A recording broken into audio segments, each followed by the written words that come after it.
क्या नाम है आपका? मेरा नाम सुशील तिवारी है। मैं सोशल एक्टिविस्ट हूँ, जालंधर का निवासी हूँ। क्या हुआ सुशील जी, आप आज यहाँ प्रेस क्लब में आए और ये जो चालान काफ़ी पकड़ी है, इसमें क्या कुछ हुआ? सर, कल रात को 9:30 बजे जालंधर के बबीक चौक स्थित 120 फुटी रोड पर थाना नंबर 5 की तरफ से एक अपना कैंप लगाया गया था, चालान कैंप लगाया गया था, जहाँ पे नाका लगाया गया था। वहाँ पे मेरे को रोका गया। रोकने के बाद मेरे से जो गाड़ी के कागजात मांगे गए, मैंने गाड़ी के कागजात जो थे, मेरे पास एक भी कागज मौके पे नहीं था।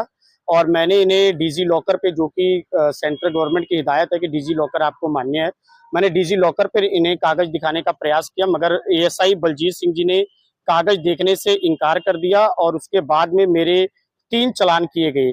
एक चालान मेरा किया गया आरसी का, एक चालान मेरा किया गया लाइसेंस का, एक चालान मेरा किया गया हेलमेट का। अब मेरे को ये नहीं समझ आ रहा है कि बोलेरो गाड़ी में बैठने के लिए भी आपको हेलमेट पहनना पड़ेगा। अच्छा, इसके बाद में इन्होंने मेरा जो चालान कर दिया, मैंने डीएसपी के रीडर को रात में फ़ोन किया, उनको ये जानकारी दी। उसके बाद में सुबह मैं पुलिस स्टेशन पहुंचा, एसएचओ साहब से मैंने मुलाकात की, उन्हें सारी घटना की जानकारी दी। उन्होंने जो था ये बोले कि आप फिजिकली जो डॉक्यूमेंट है वो आप ले आइए और हमें सीन कराइए, सीन कराने के बाद आप अपनी गाड़ी ले जाइए। मैंने दोनों के दोनों डॉक्यूमेंट उन्हें सीन करवाए। उसके बाद में जो चीजें थी वो मेरा हेलमेट का था।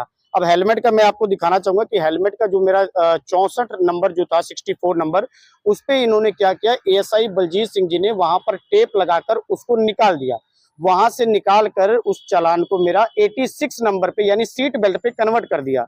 जब मैंने पूछा सर ऐसा क्यों है, तो उन्होंने कहा कि हमने जो चालान किया है उसको हमें कहीं तो कहीं प्रूव करना पड़ेगा ना, हम ऐसे चालान तो कैंसिल नहीं कर सकते। तो इसका मतलब ये हुआ कि जो भी व्यक्ति इनके साथ है, जो इनका जो ये लोग कहें उसी प्रकार से हो। आज मेरे जैसे एक समाज सेवक के साथ ऐसा धक्का हो रहा है, तो हो सकता है पता नहीं कितने प्रकार लोगों के साथ इन्होंने ऐसे कैसे कितने लोगों के साथ रोज धक्का करते हो।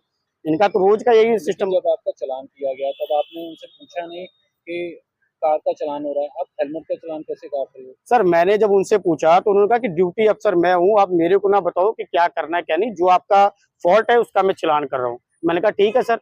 नहीं, उनको ये नहीं पूछा कि ये तो कानून के नियमों में भी नहीं आता और ट्रैफिक नियमों में भी नहीं। सर, उस समय उनके पास नाके पे कई सारे लोग मौजूद थे, मैंने पूछा भी तो उन्होंने कहा कि मैं इस समय ड्यूटी का अफसर हूँ, आप मुझे ना बताएं क्या करना है। मैंने कई अधिकारियों से भी उनकी बात कराने की कोशिश की, मगर उन्होंने अधिकारियों से भी बात करने के लिए मना कर दिया। एसएचओ ट्रैफिक से भी बात कराने चाहा कि भाई डिजी लॉकर जो है वो प्रमाणित है कि नहीं है, इंडिया में लागू है, उसकी वैलिडेशन की नहीं है, मगर उन्होंने इस चीज को दरकिनारा किया सरकार का नहीं। अभी आपकी जो गाड़ी है जो चोरी गई है, फिजिकल डॉक्यूमेंट दिखाने के बाद चोरी गई या डिजी लॉकर के? नहीं, मेरा फिजिकल जो है उसको दिखाने के बाद ही छोड़ी गई, डिजी लॉकर के बाद भी नहीं छोड़ी गई। डिजी लॉकर मैंने दिखाया, उसके बाद भी मेरी गाड़ी नहीं छोड़ी गई। और इन्होंने मेरी जो आरसी है वो अपने पास रख ली है। अभी देखिए, जो मेन मौके पे जो मेरी तरफ से जो हुई थी वो आरसी और लाइसेंस नहीं था। तीसरा, इन्होंने जानबूझ के हेलमेट का डाल दिया। चौथा, हेलमेट को भी मिटा के अपनी जान बचाने के लिए इन्होंने सीट बेल्ट का डाल दिया। अब आप मुझे ये बताएं कि आम आदमी कहाँ जाएगा। क्या अपील करना चाहेंगे पंजाब? मैं पंजाब पुलिस के माननीय डीजीपी साहब से और हमारे जालंधर शहर के माननीय कमिश्नर साहब से यही अपील करना चाहूंगा कि एएसआई बलजीत सिंह को इमीडिएटली जो है वो लाइन हाजिर किया जाए, कि ताकि इस प्रकार से किसी भी व्यक्ति को कोई परेशानी का सामना ना करना पड़े, और जो भी कानून के हिसाब से इन पर कार्रवाई है वो कार्रवाई की जानी चाहिए। लेकिन अगर बात की जाए, आप इस चालान को लेकर कोई बड़े अधिकारी से मेरे किसी से बात हुई, किसी को बताया कि ऐसा किया है थाना 5 की वजह से? मैं पुलिस कमिश्नर ऑफिस भी गया था सुबह, वहां से मेरे को ये कहा गया कि आप ऐसा है एसएचओ साहब से जाके वहां पे मिलिए। और फिर उसके बाद मैं एसएचओ साहब से आया, उसके बाद में मिला, उसके बाद तो मैंने एसएचओ को बताया कि आपके हाँ, ये सारी चीजें मैंने बताया उन्हें। उसके बाद में उन्होंने मेरी गाड़ी सीन करवाई, मेरे डॉक्यूमेंट सीन करने के बाद मेरी गाड़ी छोड़ दी। तो उनको उन्होंने कहा नहीं कि इनके खिलाफ कुछ या किया जाएगा? नहीं, इस प्रकार की मुझे कोई आश्वासन नहीं दिया, कोई जानकारी नहीं दी गई कि हम उनके खिलाफ कार्रवाई करेंगे कि क्या करेंगे।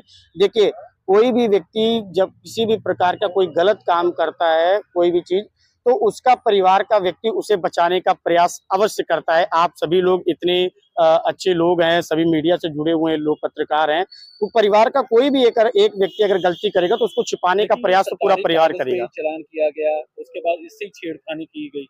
लग नहीं रहा कि सरकारी डॉक्यूमेंट से छेड़खानी की गई तो उन पर कार्रवाई बनती? ये तो पुलिस विभाग को देखना चाहिए ना कि क्या कार्रवाई करनी है क्या नहीं करनी है। मेरे पास तो डॉक्यूमेंटेशन है, मैं तो इस चीज को करूंगा और जो चालान मेरा है उसमें चालान को भी करूंगा। आप लोगों ने जो मेरे से सवाल किए उसका मैंने जवाब दिया और जो मेरे साथ हुआ है वो किसी और के साथ ना हो उसके लिए मैं आपके समक्ष हूँ।